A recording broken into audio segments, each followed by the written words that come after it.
크리스마스를 며칠 앞둔 12월의 어느 날 20대 여인의 추락사. 하지만 추락 현장을 목격한 사람은 없는 사건. 자살일까? 타살일까? 그리고 하루아침에 딸을 잃은 부모와 가족들의 가슴은 타들어갔습니다. 24 빛나는 청춘에 그해 겨울 크리스마스가 지나면 남자친구와의 결혼을 계획했던 장모 여인의 갑작스런 죽음.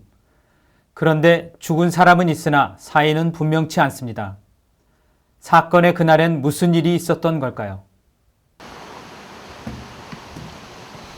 24살 꽃다운 나이에 장 씨가 추락해 숨졌다는 육교입니다. 높이 5.5m. 추락하면서 바닥에 돌출된 새 파이프에 눈과 머리가 관통했던 장 씨. 곧바로 병원으로 옮겨졌으나 결국 의식을 회복하지는 못해 사망했습니다. 문제는 뭐냐면은 그 당시에 벌어진 상황에 대해서 아무도 말해주지 않기 때문에 그 상황을 특정할 수 없는 겁니다. 뭐 어떻게 떨어졌는지 자체가 특정이 안 되는 겁니다. 누군가 이야기를 해줘야 되는 거죠. 그런데 장 씨가 추락한 바로 그 육교 근처에 있다가 그녀를 병원으로 옮긴 사람이 있었습니다. 그는 다름 아닌 그녀와 결혼까지 약속했던 남자친구 윤 씨였습니다. 처음에 그 가해자와 금산에 살던 친구 그리고 피해자 이렇게 3명이 술을 마셨습니다. 술을 마시고 술자리에서 좀 다툼이 있었어요. 당시 목격자였던 가해자의 친구 말에 의하면 당시에 상당히 좀 싸움이 과격했다고 그래요. 그래서 말렸는데도 불구하고 말려지지 않으니까 그 목격자였던 그 친구는 걸어서 집을 가버렸어요. 금산으로. 그리고 나서 시간이 좀 지난 뒤에 피해자는 육교 아래에 추락해서 당시에는 사망하지 않았지만 곧 후송 과정에서 죽게 되는데 쓰러져 있었고 당시에 가해자는 정신없이 좀 정신이 혼란스러운 상태에서 소리를 지르고 있었다는 거죠. 객관적으로 증거로 밝혀지는 것은 이제 딱 거기까지죠. 그러니까 사건이 일어나기 전 죽은 장 씨와 남자친구 윤 씨 그리고 또 다른 친구는 함께 술을 마셨지만 사건이 일어난 그 시각엔 장 씨와 남자친구 윤 씨 둘만 있었던 겁니다. 윤 씨는 유력한 용의자로 지목되자 혐의를 극구 부인하고 또 다른 주장을 펼칩니다. 육교 근처에 함께 있긴 했지만 여자친구가 자신과의 다툼으로 감정이 격해지자 평소 습관대로 그 자리를 피했고 육교를 올라가다 여자친구가 갑자기 시야에서 사라졌다는 겁니다.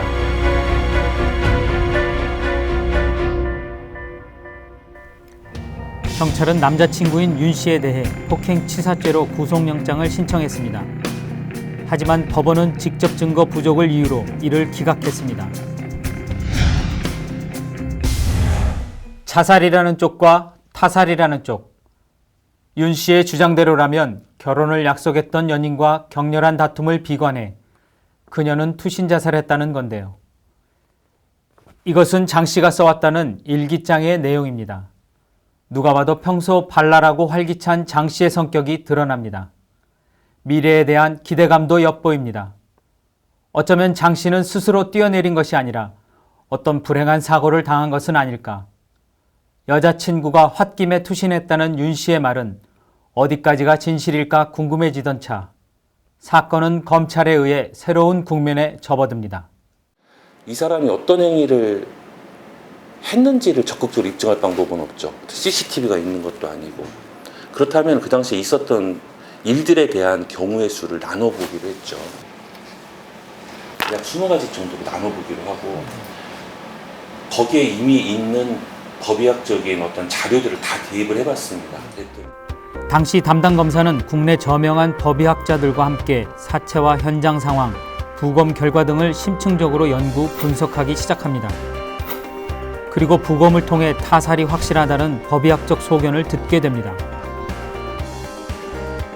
이 건을 타살로 보는 거가 크게 2가지 점이 있습니다. 하나는 갑상연골 우상각이 부러졌다는 것하고 또 하나는 얼굴 및 이 입술 또는 안검에 점상 출혈이 있다. 이 두 가지 점입니다. 법의학은 생체 검사와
아무런 방어 동작을 취하지 않았고 그 점에서 의식을 잃고 떨어졌다라는 이제 결론에 달하게 됐죠.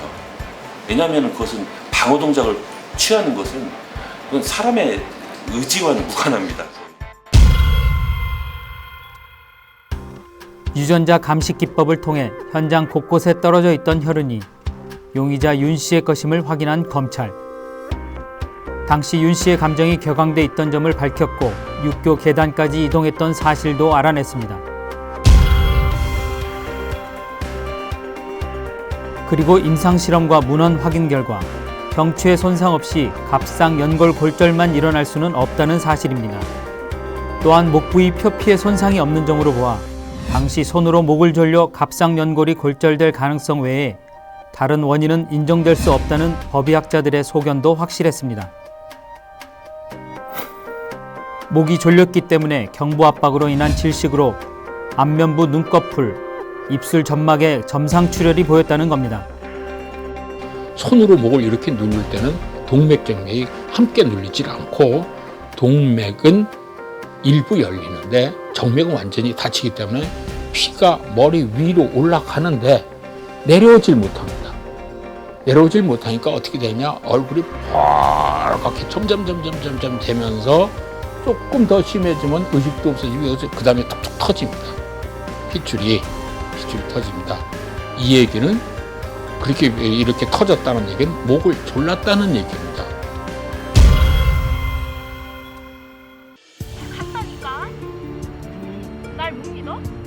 나 오빠 걔를 더 믿는 거야? 오랜 시간 계속된 검찰의 과학수사 결과 그거잖아. 연인은 육교 위에서 다투면서 남자친구인 윤 씨가 장 씨의 목을 졸랐고 이로 인해 의식이 없는 상태의 그녀를 육교에서 밀어뜨리는 방법으로 사망에 이르게 했음이 밝혀진 겁니다. 결국 검찰은 남자친구인 윤 씨를 구속 기소했고 3심까지 간 끝에 징역 7년의 유죄 판결을 이끌어냈습니다. 남자친구와 멋진 미래를 꿈꿨던 24살의 여인. 그녀는 각오 없지만 범죄는 은폐될 수도 없고 되어서도 안 됩니다. 그 무엇보다 존엄한 것이 생명이고 진범을 밝혀내는 것이 수사기관의 기본 의무이기 때문입니다. 설사 시간이 걸리더라도 범인은 반드시 처벌됨을 보여준 이번 사건의 숨은 공신은 목격자 없이도 오리무중의 범죄를 명명백백히 밝혀낸 법의학과 과학수사의 힘입니다.